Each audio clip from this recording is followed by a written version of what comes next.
Good evening. My name is Rick Hawkhurst, emphasis on Hawk. Hawk has been my name that my friends have called me for 20 years now. There's a long story behind it, but that's not what we're here about.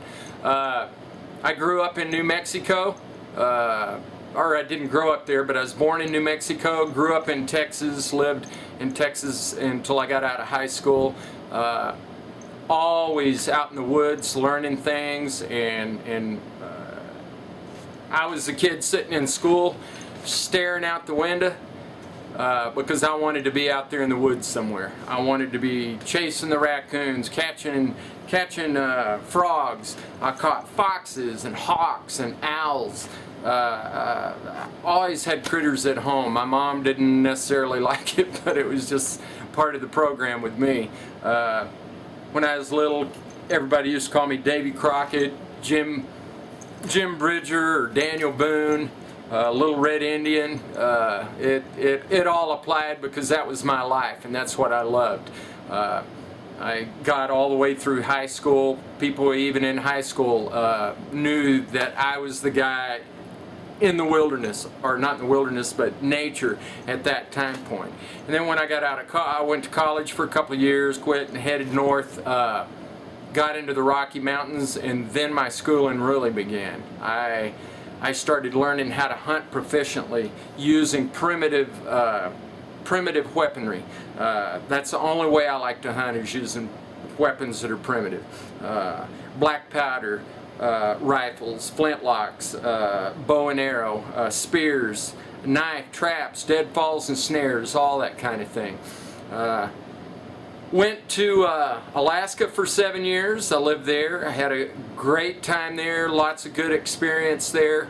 Alaska was one of the places that I grew up a lot in nature. I was always out in nature, and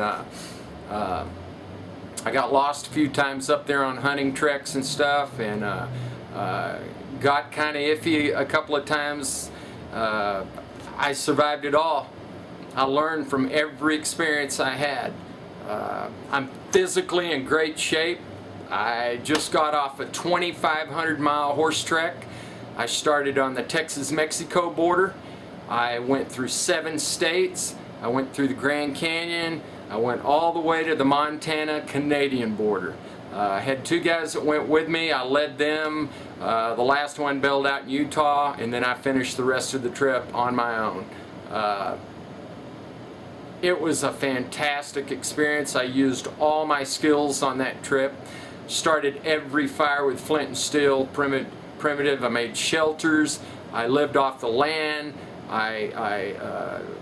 The edible plants, the animals that I caught and had to live on. I had caches that were buried along the way. That was a little bit of preparation, not too many, but a couple of 3. Took care of my horses. It was fantastic. Great ride. I've done horse treks every year since 1989. I belong to a club called the American Mountain Men, AMM.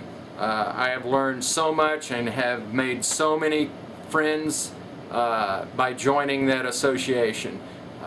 It's fantastic. I think I would be fantastic for an outdoor survival program. I'm not shy in front of the camera at all. I have experience in front of a camera. I've done a couple of small little documentaries, movies, docudramas and stuff that have been produced and up for sale. I have a survival school I'm trying to get going. I want to teach kids. I want to teach adults too, but my main emphasis is on kids, to give them confidence so that they feel good about something in their life, and when they grow up, they are at home when they go out there. I don't care, everybody, it doesn't matter who you are. If you're a CEO at a major corporation and you learn wilderness skills and you learn how to be confident in nature, you're going to take that back with you, and whatever job you have, you're going to do it way better because of having that. Because it cleans your mind out, it makes you a different person inside and out. And I've been in it all my life. I think that if you were to consider me for this program, you wouldn't regret it. I'll try anything, and my confidence level is very high in any scenario in the outdoors. So I hope this works for you.